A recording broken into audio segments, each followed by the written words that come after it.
자, 이제 두 번째 강의로 들어가도록 하겠습니다. 자, 이번 강의는 보험료와 요양기간에 대한 부분들입니다. 어, 최근 코로나에 대한 부분들을 보면 미국의 그 보험 체계가 그닥 선진국이다라고 말하기에는 어려움이 조금 있을 것 같습니다. 왜냐하면 미국의 의료 기술은 전 세계적으로 상당히 뛰어나다고 이렇게 알려지고 있습니다. 뭐 존스 홉킨스라든지 들었는데 까먹었어요.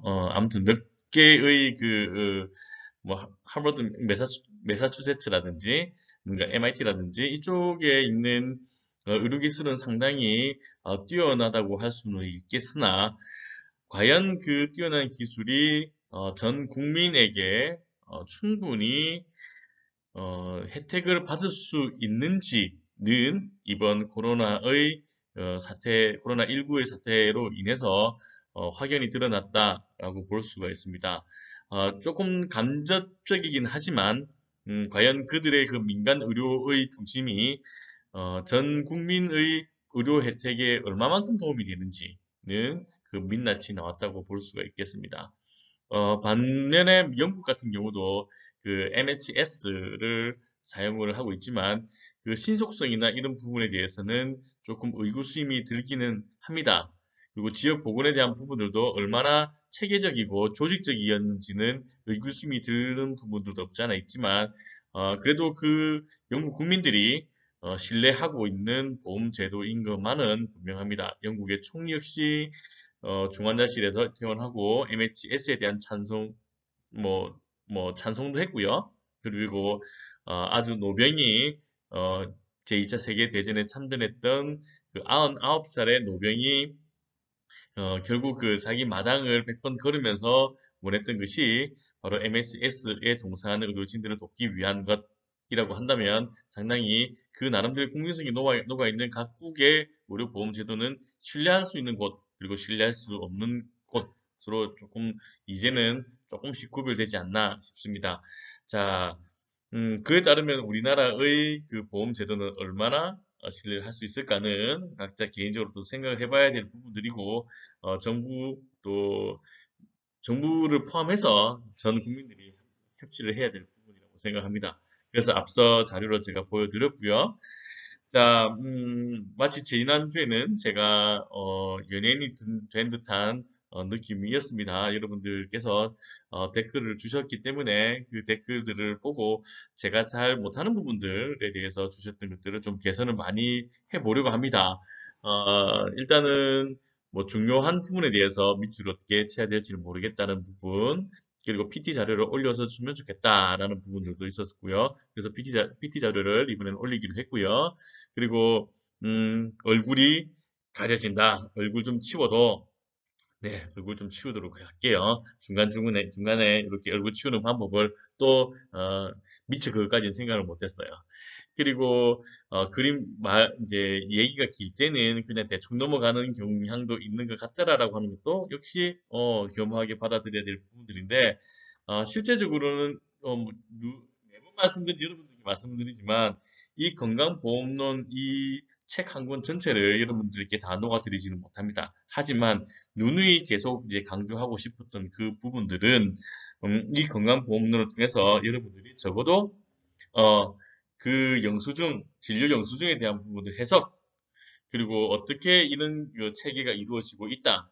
그리고 몇 가지는 요런 식으로 이루어지고 있다. 라는 정도로 익혀주시고 조금 더 세분하고 또 깊이 있는 부분들은 스스로 공부를 또 좀 찾으셔야 되고 아니면 스타디나 뭐 저를 통해서도 이렇게 진행을 하실 수 있는 방법이 있습니다. 하지만 우리의 이 시간은 전체적으로 우리나라 건강보험 체계에는 어떻게 되어 있다라는 것을 이제 알려드리는 시간이기 때문에 제가 너무 세세한 거는 잘 말씀드리지는 않아요. 그래서 될 수 있으면 요약하고 자꾸 반복을 해서 여러분들께 알려드리는 겁니다. 지금 자료 역시도 우리나라에 지금 말씀드렸지만 우리나라의 MHI, 그리고 MHS에 대한 구분, 이런 부분들을 말씀을 드렸습니다. 자, 어, 본격적으로 이번 시간에 뭘 배울지를 한번 말씀을 드릴게요. 자, 우리 이번 시간에 배우는 것 하기 전에 4대 보험료에 대해서 말씀을 드릴 겁니다. 자, 보험료를 말씀을 드리기 전에 기본적으로 4대 보험이 뭐다? 자, 보험료, 건강보험료가 지금 4대 보험에 포함이 되어 있습니다. 그래서 그렇다면 우리가 4대 보험이 뭐다라는 것은 알아주셔야 될 것 같아요. 왜냐하면 4대 보험은 여러분들께서 지금도 누군가가 4대 여러분들의 보험료를 부담하시고 계시고 여러분들이 사회에 나가게 되면 실제적으로 급여를 받는다 아니면 사업을 하신다라고 하더라도 이 4대 보험은 꼭 포함이 되는 일종의 어, 세금 같은 보험입니다. 자, 그래서 그 내용을 한번 알아보시는 게 필요하다. 뭐 퍼센테이지도 나오고 하고 하는데요. 자, 그래서 4대 보험은 4개가 있습니다. 국민연금, 그리고 건강보험, 그리고 고용보험, 산재보험 이렇게 나뉩니다. 제가 국민연금 할 때는 안 했죠. 국민연금, 건강보험, 고용보험, 산재 이렇게 나눠져 있습니다. 자, 그리고 국민연금은 전체 9%, 자, 근로자하고 사용자하고 4대 보험은 기본적으로 반반씩 내게 되어 있으며 단 산재보험은 사용자, 사업주가 내게 되어 있습니다. 그리고 건강보험은 현재 2020년 기준으로 했을 때는 6.67%, 개인은 3.335%. 자, 뭐 몇 퍼센트 이렇게 몇 퍼센트를 낸다라고 얘기는 하지만 자, 이거는 좀 헷갈릴 수가 있는데 9%는 뭐에 대한 9%냐? 자, 본인이 받는 본봉의 9%입니다. 쉽게 말하면 본인이 연봉 협상을 하실 거예요. 연봉 협상에 나누기 12를 하면 그 한 달에 월급이 나오죠. 그죠? 그 한 달 월급의 9%, 4.5%, 4.5% 나눠가지고 그렇게 한다. 건강보험은 3.335%. 자, 그게 보면 장기요양보험이라고 또 있습니다. 장기요양보험은 건강보험의 10.25%. 만약에 건강보험이 10만 원을 낸다라고 한다면 월급이 100만 원이다라고 한다면 건강보험은 6.67 얼마를 내냐면 본인이 내야 되는 돈은 33,350원을 내는 겁니다. 그런데 그러면 건강보험은 얼마나 내느냐? 요거 방금 말씀드렸던 요 부분 33,335원에 50%를 50%를 장기 요양보험으로 낸다. 예를 들어서 건강보험이 10만 원을 낸다라고 한다면 장기 요양보험은 5만 원을 내게끔 이 장기 요양보험은 10만 2,500원 10만 2,500원에 5만 50%인 5만 얼마 4만 얼마 5만 얼마가 이제 이렇게 낸다. 그리고 고용보험은 전체 우리 급여의 이제 0.8% 낸다. 그리고 산재 이용 보험은 이거는 우리가 내는 게 아니라서 큰 의미가 없지만 사라져. 한 0.73%에서 1.03% 정도. 요거는 산재 요율이라고 있습니다. 산재 요율이라고 있는데 0.73% 정도는 보통 이제 은행이나 보건업을 하시는 분들이 이제 이렇게 되어 있죠. 자, 그렇다면, 아이고, 학습 목표가 이제 나오겠네. 학습 목표는 보험료의 이제 구체적인 내용을 이해할 수 있고, 요양기관의 종류를 알 수가 있는 요 부분들인데, 넘어갑니다. 자, 그래서 왜 지금 제가 4대 보험을 말씀을 드렸느냐 하면, 4대 보험은 우리, 특히나 그 건강보험에 있어서, 건강보험은 세금 같은 보험이라고 말씀을 드렸죠. 그래서 제일 먼저 그 급여를 받는 직장 가입자들 같은 경우에는 먼저 이렇게 떼간다라고 얘기를 하죠. 이렇게 되는데 얼마를 4대 보험으로 정산이 되는지를 한번 보여드릴게요. 자, 국민연금. 자, 제가 만약에 180만 원을 받는다. 이거는 현재 여러분들께서 만약에 사회에 나갔을 때, 올해 만약에 나가셔서 최저임금을 받는다라고 했을 때, 8,590원에 209시간, 약 179만 얼마를 받는데, 그중에서 보통 이제 180만 원 이렇게 계산을 합니다. 자, 그래서 180만 원 혹여 8,590원 곱하기 209시간 해서 179만 얼마가 안 된다라고 한다면, 그 직장은 여러분들께서 조금 고려를 해 보셔야 될 겁니다. 자, 여하튼 우리가 180만 원을 받는다라고 하면 얼마나 징수를 하느냐, 차감을 하느냐. 자, 4.5%, 8만 1,000원, 건강보험 3.335%, 6만 30원, 그리고 건강보험 장기요양, 자, 6만 30원에, 12만 60원에 10.25%에 50%, 6,150원, 그리고 고용보험 0.8%, 요렇게 됩니다. 자, 그렇게 내면 끝이냐? 아니죠. 자, 우리는 또 뭘 내느냐면은 근로소득세라는 걸 또 냅니다. 자, 근로소득세가 뭐냐? 우리가 지금 돈을 받았기 때문에 국세, 정부, 대한민국에 내는 이제부터가 세금입니다. 세금. 이제부터 세금이에요. 여기서 나오는 두 가지는 이제 우리가 지금 알고 있는, 그러니까 항상 생각하는 게 뭐냐면 제일 무거운 게 세금이에요. 이 세금을 안 내기 위해서 그렇게 많은 사람들이 세금 포탈도 하고 뭐 이렇게 합니다. 자, 세금입니다. 여기서부터는 다 세금이에요. 두 가지, 우리가 내는, 직장인들이 내는 그런 두 가지, 근로소득세와 지방소득세. 지방소득세는 앞에 지방자가 붙었죠. 이거는 지방세. 어, 지방세입니다. 지방자치단체에 내는 지방소득세. 그리고 이거는 국가에 내는 근로소득세. 자, 이 근로소득세를 통해서 우리는 뭘 나중에 13원의 월급이라고 하는 연말 정산을 받는다. 아이, 글씨 쓰기 힘들어요. 연말 정산을 받는다. 연말 정산을 이제 받는다. 이런 걸 알아두시면 될 거예요. 그게 뭘 통해서냐? 이 근로소득세를 통해서다. 그러면 여러분들이 180만 원 중에 이것 떼고 저것 떼고 해서 얼마를 받느냐? 162만 1,880원이 여러분의 실수령액이 됩니다. 자, 요렇게 4대 보험, 건강보험, 그리고 세금 해서 여러분들이 받는 실수령액은 이렇게 받는다. 총 세금처럼 생각하는 이 비용은 17만 8천 원씩 낸다. 물론 월급이 더 많아지면 많아질수록 이 급여 총 비용은 더 높아지고 물론 실급여도 좀 높아지긴 하겠죠, 그죠? 자, 이게 여러분들이 사회에서 제일 처음 받을 수 있는 금액이다. 자, 그러면 이 금액을 떠나서, 자, 그러면 우리는 보험료. 자, 보험료는 아까 말씀드린 것처럼 무조건 직장 가입자가, 떼진다고 했죠. 그죠? 6.67%. 그래서 이제 본인 부담의 3.335%가 빠진다고 했죠. 내가 내거나 그런 마음을 가질 여력이 없습니다. 이미 딱 내 급여에는 그거를 제하고 오기 때문에. 그래서, 공단은, 보험료를 징수한다 이렇게 되어 있습니다. 그죠? 그리고 어쩌고 저쩌고 이렇게 되어 있는데 가장 그 공단이 보험료의 가장 부분들이 뭐냐면 어, 직장 가입자의 월별 보험료액은 뭐 어쩌고저쩌고 제2항의 그 규정에 의해서 보험료를 곱하여 얻은 금액으로 한다라고 지금 얘기되어 있습니다. 실제적으로 보험료의 가장 큰, 여기도 또 얼굴을 또 사라져야 되겠군요. 얼굴 사라지고요. 월별 보험료는 세대 단위로 산정을 합니다.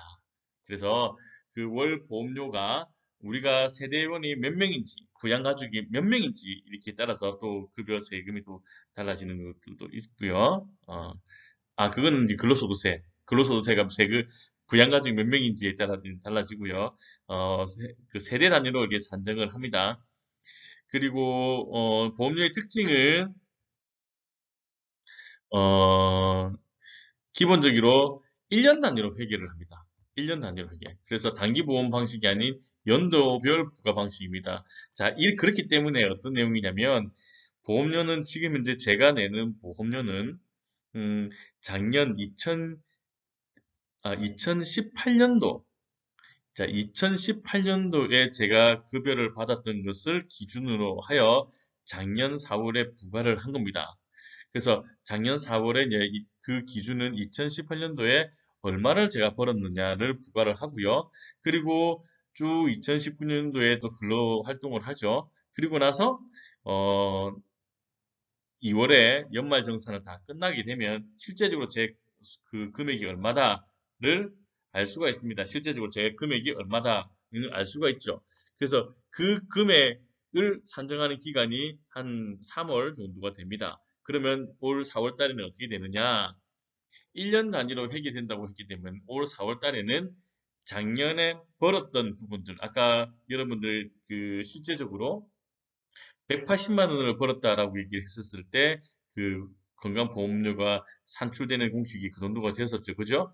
그런데 그게 180만 원이 아니고 연장수당, 상여금 이런 것들이 다 포함하게 되게 된다면 금액은 더 커지겠죠. 그래서 4월 달에는 항상 직장 근로자들은 어, 그 건강보험료 폭탄을 맞는 달이라고 보시면 됩니다. 자, 그래서 회계 단위로 1년 단위로 회계가 들어간다. 그리고 보험료는 재정 수지가 균형을 이루도록 부과되어야 된다. 요거는 매년 소요되는 비용인 급여비하고 제 비용을 충당하는 선에서 적절한 균형을 이루어져야 된다. 그리고 제일 중요한 것은 보험료는 부담자의 경제적 부담 능력에 맞춰서 부과되어야 된다. 이게 공공부조에 대한 부분들이라고 했죠. 그죠? 그리고 공평성의 원칙, 사회보장에 대한 제도의 하나이기 때문에 공평성의 원칙이라고 보시면 됩니다. 자, 그래서 지금 직장 가입자에 대한 부분들은 이제 이렇게 나와 있습니다. 건강용 부담 원칙은 직장인 그리고 공무원, 교직원 그리고 지역별로 조금 차이가 있을 수가 있습니다. 그 구분 산정하는 형식은 조금씩 차이가 납니다. 직장 가입자나 공무원, 교직원 같은 경우는 6.67% 이렇게 지금 이렇게 하고요. 공무원 같은 경우는 아까 말씀드린 것처럼 그 직장 가입자는 50%씩 이제 3.335%씩 이제 부담한다라고 얘기를 했죠. 공무원이나 국공립 교직원은 조금 달라요. 본인이 50%, 그리고 학교 범인이 30%, 정부가 20% 이렇게 나옵니다. 건강보험료는 보수월에 자기가 받은 금액, 작년에 받은 금액 곱하기 보험료율 6.67%를 계산을 해서 이거 조금 잘못됐죠. 이거는 3.335 이렇게 해주시면 돼요. 이런 부분들로 낸다. 보수 월액은 당해 연도에 자기가 받은 보수 총액이다. 자, 이렇게 보시면 됩니다. 보험료 부담의 상한액은 있습니다. 7,810만 원이 요게 가수 상한선이고요. 하한선은 아무리 적어도 급여 신고가 되면 28만 원이 적용이 됩니다.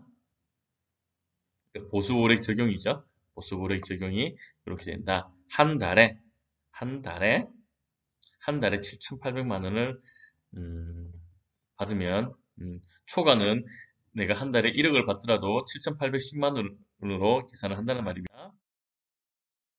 자, 지역가입자는 어떻게 하느냐? 지역가입자는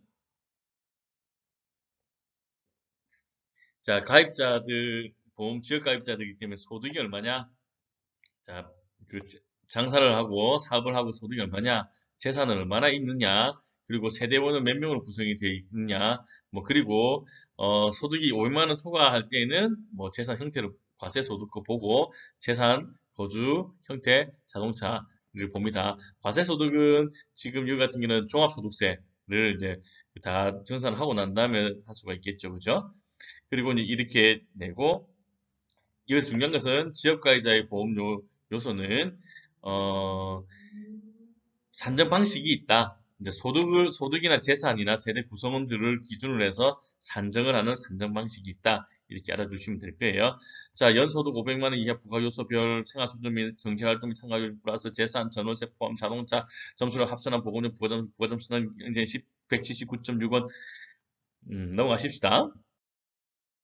자, 건강보험료 산정 방식과 부담률. 자, 보수고액은 아까 말씀드린 근로자들, 그리고 공무원, 사립학교 교직원, 그리고 근로자는 보수고액에다가 제일 중요한 거 보험료율 얼마냐? 2020년에 6.67%를 곱하게 되어 있습니다. 자, 세대 상환금액은, 아니, 보수고액 상환금은 7,810만 원이다.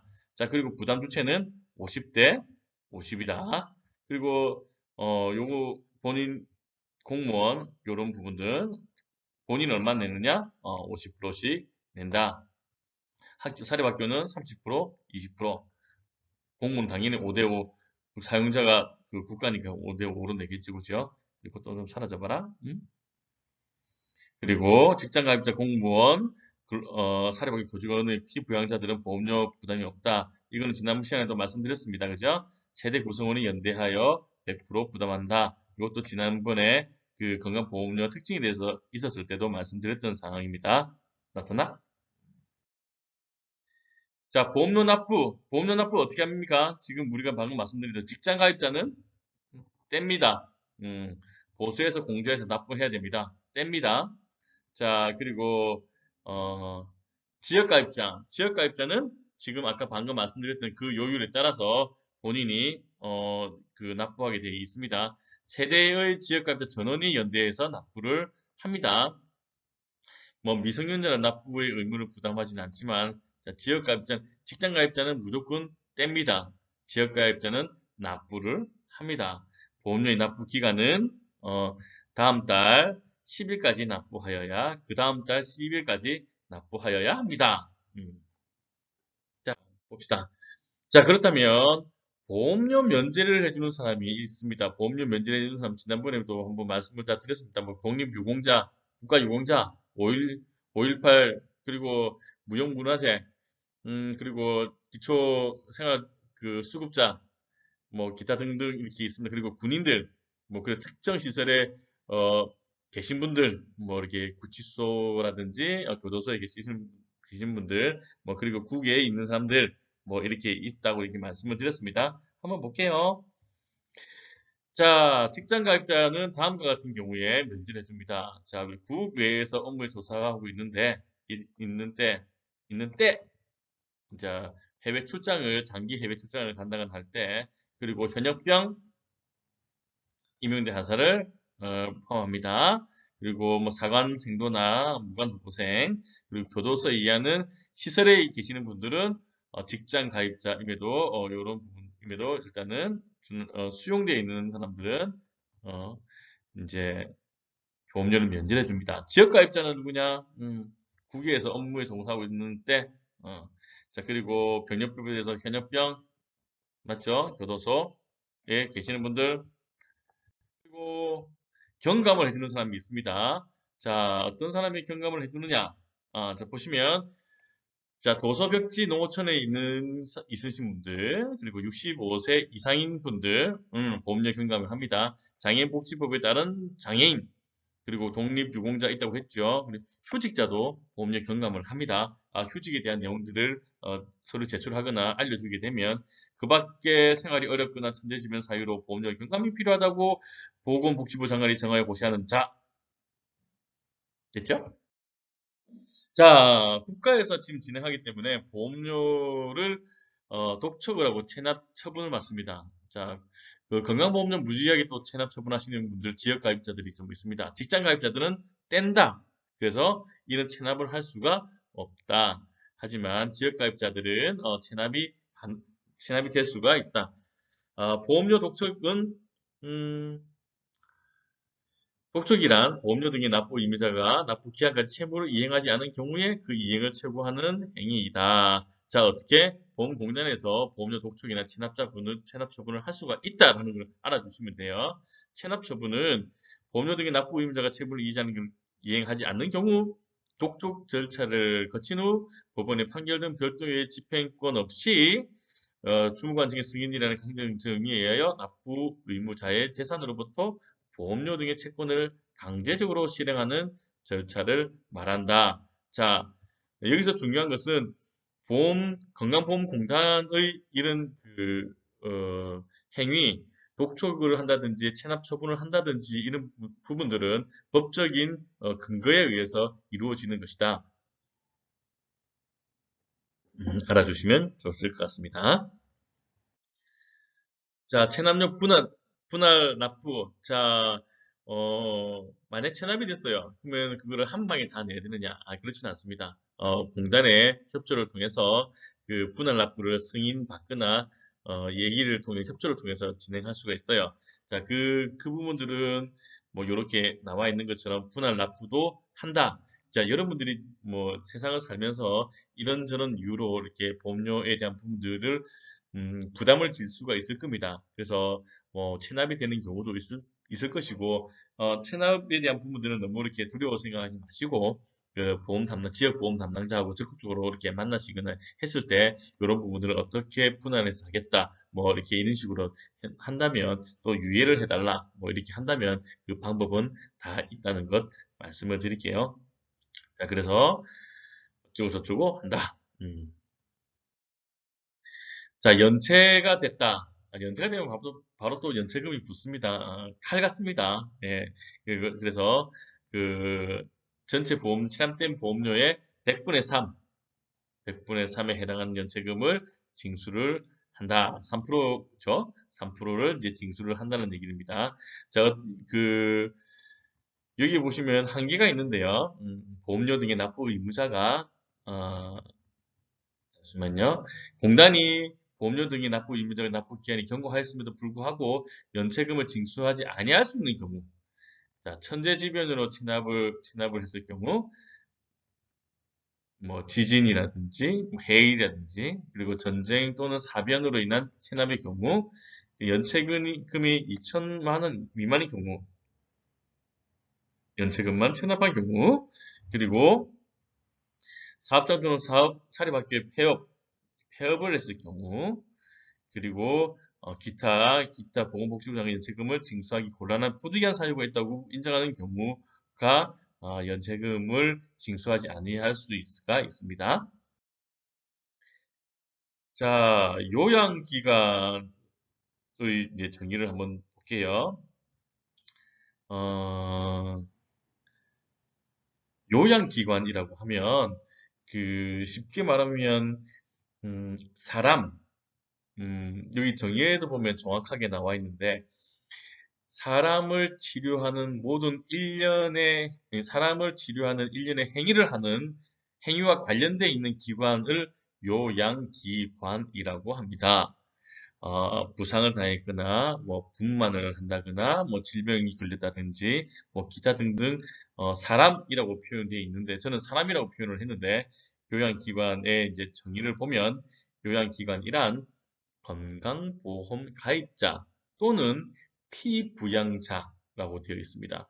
건강보험 가입자와 피부양자는 다 모두 사람이죠, 그죠? 그래서 건강보험 가입자와 피부양자는 사람의 질병, 부상, 분만 등에 의해서 요양급여를 실시하는 곳이다. 자, 어떤가요? 의료법에 의해서 개설된 의료기관, 약사법에 의하여 등록된 약국, 그리고 한국희귀의약품센터도 있습니다. 그리고 지역보건법의 보건소, 보건의료원 및 보건지소, 농어촌 보건의료원 특별조치법에 의한 보건진료소가 있습니다. 자, 볼게요. 보시면 특별히 이 부분을 조금 한번 생소한 말씀일 텐데 한국희귀의약품센터는 제가 다음 시간에 한번 설명을 한번 해드리겠습니다. 자, 우선 요양기관은 자, 쉽게 설명하면 요양기관은 어쩌고 저쩌고 말하는데 병원, 약국, 그리고 기타로 한국희귀의약센터, 보건소, 그리고 그 나머지 보건지소들 끝 됐죠? 뭐 여기에 대해서는 어려운 거 하나도 없습니다. 요양기관이 뭐다? 사람을 치료하는 모든 일련의 기관에 해당되는 것. 자, 병원 가야 되죠? 의원이나 병원 가야 되죠? 그리고 약국에서 약 사야 되죠? 그죠? 그리고 보건소에 갈 일이 있으면 보건소 가야 되죠? 맞죠? 그리고 내가 만약에 아팠을 때 희귀 질병 질환에 걸렸을 경우는 희귀 의약품센터에 가야 되죠? 자, 이런 것들이 요양기관입니다. 어려운 거 없죠? 자, 이거는 조금 맨 마지막에도 좀 알아두셔야 될 게 뭐냐면, 음, 요양기관인데 요양기관이 분류가 되어 있어요. 어떻게 분류가 되어 있냐면 1차 의료기관과 2차 의료기관과 3차 의료기관으로 분류가 되어 있기도 하고요. 그리고 의원 이거는 그 건강 종별로 따져서 요양기관 종별에 따라서 이렇게 나눠진 부분들이 있지만 어떻게 되냐면 쉽게 설명을 말씀드릴게요. 우리나라의 병원 체계는 건강보험에 따른 병원 체계는 전체적으로 한 네 가지가 있다. 자, 단계별로 우리는 의원이 있고요. 우리가 뭐 무슨 의원, 무슨 의원, 뭐 소아과 의원, 내과 의원 하는 내과 정형외과 의원 하는 그 의원이 있고요. 두 번째는 그보다 조금 더 입원실이 30개 이상이 있는 병원이 있고요. 병원이 있고요. 그리고 병원보다 조금 더 큰 종합병원이 있고요. 그리고 종합병원보다는 좀 더 큰 상급 종합병원이 있습니다. 자, 그런데 네 가지가 있는데 의원, 병원, 종합병원은 사업자를 그 규격에 맞게끔만 하면은 낼 수가 있어요. 그런데 전국 상급 종합병원은 국가가 인정을 해줘야 돼요. 그래서 보시면 많지가 않습니다. 자, 서울에 보면 13개의 상급 종합병원 있죠. 그래서 이 상급 종합병원의 조건이 있기 때문에 어, 보통 강북 삼성, 건국대 병원, 대학병원들이 이렇게 쭉 많아요. 경기도에 보면은 가톨릭대학교 인천 선모, 그리고 길병원, 그리고 인하대학 부속병원, 순천향대학 부속병원, 경기도 남북군의 고려대학병원, 분당 서울대병원, 한림대 성심병원, 강원도의 그 세브란스 연대, 충북대, 충남 그 충북, 충남의 단국대, 충남대, 순천향대, 전북의 원광대, 전북대 쭉 보시면 경남에는 인제대, 인제대에 있는 부산 백병원, 경상대가 있는 경상대학병원, 고신대에 있는 고신대병원, 동아대병원, 부산대학병원, 그리고 양산부산대병원 이렇게 되어 있습니다. 자, 대학병원들로 이렇게 구성이 되어 있습니다. 자, 구성 요건이 왜 그런가? 왜 그러면은 이렇게 구성이 되어 있느냐를 한번 잠깐 말씀드려 볼게요. 자, 의료는 그냥 우리가 이제 사업자 등록증 조건이 맞으면 의료인, 의사라면 그 의원을 사업 개설을 할 수가 있어요. 그리고 병원 같은 경우는 어, 병상베드가 30개 이상인 경우에는 병원으로 할 수가 있습니다. 자, 그리고 종합병원들, 자, 종합병원들 같은 경우는 어떻게 되느냐? 자, 종합병원들 같은 경우는 100베드 이상, 자, 300베드 미만, 적어도 100베드 이상이 되어야 되는데, 300베드 미만, 100베드 이상일 경우에는 종합병원이 됩니다. 자, 종합병원의 요건은 뭐냐면, 내외소산, 역마 진병, 내과, 외과, 소아과, 산부인과. 자, 네 개과 중에 세 개과가 있어야 되고, 전문의가 있어야 되고요. 그리고 역마 진병, 영상의학과, 마취과, 진단의학과, 병리과, 네 개 중에 이렇게, 세 개는 꼭 두 개 이상은 있어야 돼요. 그래서, 보면은, 전체가 7개 정도는 있어야 되죠. 전체가 7개 정도가 되어야지, 종합병원이 되고, 300베드 이상이 돼야 된다. 그러면, 내외, 소산, 내과, 외과, 소아과, 산부인과, 그 다음에 역마, 진병, 영상의학과, 마취과, 진단의학과, 병리과, 그리고 정형외과, 정신과, 그리고 치과. 자, 이렇게까지 이 중에서 9개가 있어요. 9개가 꼭 있어야 돼요. 9개의 전문의가 있어야지 종합병원이라고 불러질 수가 있습니다. 뭐 이렇게 얘기해보니까 막 이렇게 어려운 것 같죠. 근데 이 종합병원들 중에서도 이 보면 우리 큰 병원들이 다 종합병원이냐? 그렇진 않죠. 예를 들어서 어떤 병원을 말씀을 드릴까요?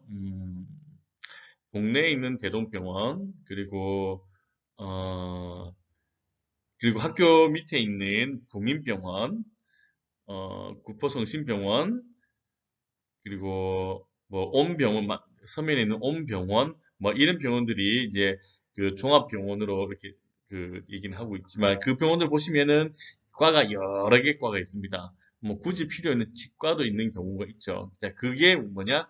이런 이유에서이다. 자, 그러면 상급 종합병원으로 가려면 어떻게 해야 하느냐? 그러면 기본적으로 우리가 어떻게 하냐면 전체 전문의가 있는 20개 과가 있어야 됩니다. 그리고 수련병원, 그러니까 인턴 레지던트를 수련할 수 있는 수련병원이 있어야 되고요. 그리고 내외 소산, 내과, 외과, 소아과, 산부인과는 기본적으로 레지던트가 꼭 필수로 있어야 되고요. 전문의가 있어야 되고요. 그래서 그 상급 그리고 중증에 대한 환자 질환이 어, 작년까지만 해도 21%였는데 올해 30%로 또 증가가 됐죠. 그래서 그런 조건들이 맞춰졌을 때에 상급 종합병원으로 3차 의료기관으로 인정을 합니다. 자, 그렇다면 왜 그러면 이 3차 의료기관으로 될까? 또 하나 여기서 참고적으로 말씀드릴 게 서울권에 보면 얼마 전에 주사 사고가 났었던 그 이대목동병원은 빠졌어요. 이대목동병원은 전국 상급종합병원은 3년마다 한 번씩 이렇게 재지정을 하게 되는데 지난번 그 일로 인해서 이번 기간에 잠시 인정 보류가 되어 있습니다. 이대목동병원은 그래서 서울권에는 13개가 되어 있습니다. 자, 참고적으로 우리나라는 빅5라고 얘기를 하는 병원이 있습니다. 자, 그리고 서울 아산병원, 그리고 삼성의료원, 그리고 세브란스 병원, 그리고 CMC라고 부르는 가톨릭 성모병원, 그리고 서울대병원. 요 부분들은 우리가 뭐 예전에는 빅4, 빅5 이랬는데 보통 이제 빅5 이렇게 부르곤 있죠. 뭐, 이 외에 많은 학교들이 있습니다만은, 빅5라고 보통 이렇게 되는 병원들은 이런 병원들이다. 자, 그러면 이 요양기관들을, 그렇다면 이 왜 상급 병원으로 이렇게 계속 하고 싶어 하느냐? 가산율이 다릅니다. 기본적으로 의원의 가산율이 15%, 병원은 20%, 그리고 종합병원은 25%, 그리고 상급종합병원은 35%. 자, 이 5%의 차이가 어떤 차이가 되냐면 쉽게 말씀드리면 100만 원의 5%는 얼마죠? 5만 원. 1000만 원의 5%는 50만 원. 그리고 1억의 5%는 500만 원. 10억의 5%는 5억 5천만 원. 그죠? 자, 이 5% 차이가 커요. 그 단위가 지금 5천만 원이라고 하면은 몇 명의 인건비가 될까요? 적어도 음, 자, 그 가산율이 다 다르기 때문에 이 부분들은 그냥 그래서 5%면 모르겠지만 35%와 그리고 15%의 차이는 엄청나겠죠, 그죠? 그리고 실제적으로 청구하는 금액도 엄청나게 다르기 때문에 몇십억 뭐 이렇게 단위로 몇백억 단위로 하는 경우들도 있습니다. 이제 그렇기 때문에 이 금액들을 조금 더 가산을 더 받으려고 상급종합병원으로 가려고 하죠. 그러면 요양기관의 의무는 뭐냐? 자, 단일 병을 치료해주는 게 요양기관의 의무겠죠. 하지만 여기에서는 보시면 그 의무적으로 봤을 때는 요양급여 의뢰서 회송 소견서를 발급한다. 요양급여 의뢰서는 뭐냐? 음, 요양에 대한 내용들을 요양급여가 어떻게 되었다라는 것들을 이제 발급을 해주는 부분들이고요. 요양급여 비용 계산서를 또 발급을 하는 거고요. 또 이제 요양기관에서는 그 요양기관 절차에 따라서 진행을 해야 됩니다. 쉽게 말하면 여기서 말씀드릴 제일 중요한 거는 어, 요양급여를 1단계 요양급여와 2단계 요양급여로 구분을 합니다. 1단계 요양급여를 받을 때는 2단계 요양급여를 1단계 요양급여를 받은 후 2단계 요양급여를 받아와야 합니다. 1단계 요양급여는 의료법에 의하여 인정된 상급병원을 종합 제외한 요양기관. 자, 이게 무슨 말이냐? 우리가 만약에 대학병원을 간다고 해서 바로 대학병원을 갈 수는 없어요. 그래서 진료 의뢰서를 받아가야 됩니다. 어디서? 의원, 병원, 종합병원에서 이런 사람들은 이런 일이 있기 때문에 진료 의뢰서를 발급받아서 2차 요양기관에 대학병원에 가야 됩니다. 단 응급을 요한다든지 분만을 한다든지 뭐 이런 경우에는 예외의 소지가 되어 있습니다. 그렇죠? 여기 보시면 음? 응급 환자나 분만 치과 등록 장애인 또는 장애인이 물리치료가 아닌 작업 재활치료가 필요한 데는 1단계 필요가 없다. 상급종합병원에서 1단계 요양급여를 받을 수가 있다. 라고 얘기되어 있습니다. 자, 마지막입니다. 마무리를 하겠습니다. 요양급여 단계에서는 아까 말씀드린 것처럼 1단계 요양 1단계 요양에서 조금 차이가 났는데요. 1단계 요양 기관인 의원, 병원, 자, 의원, 병원이 있죠. 그리고 병원이 있습니다. 병원이 있고요. 잘 안 되네요. 그리고 이제 또 뭐가 있습니까? 종합병원 있죠. 이제 종합병원에 이 1단계 요양병원에 속하고요. 그래서 이 병원들이 이제 2단계 들어갈 때 뭐가 필요하다? 이렇게 갈 때는 진료 의뢰서가 필요하다. 자, 근데 또 하나는 뭐냐면 1차, 2차, 3차로 또 나눠집니다. 자, 그는 의료급여 환자. 의료급여 환자는 일단 1차에서 진료 의뢰서를 받고요. 2차인 종합병원에서 2차 의뢰서를 받고, 이렇게 1차 의뢰서를 받고요. 그 다음에 여기서 또 2차 의뢰서를 받아야지 바로 3차 종합병원으로 갈 수가 있습니다. 이 환자들은 어떤 환자들이다?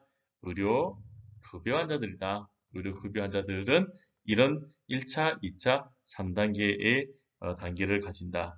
자, 어, 이번 시간에 조금 빨리 마무리하려고 했는데 조금 긴 시간이 된 것 같습니다. 하지만 어, 여러분들께서 조금 충분한 얘기를 좀 많이 해드리려고 하다 보니까 얘기가 조금 더 길었던 것 같아요. 다음에는 또 조금 조절해서 할 수 있도록 그렇게 하겠습니다. 이번 오랜 시간 고생하셨습니다. 끝!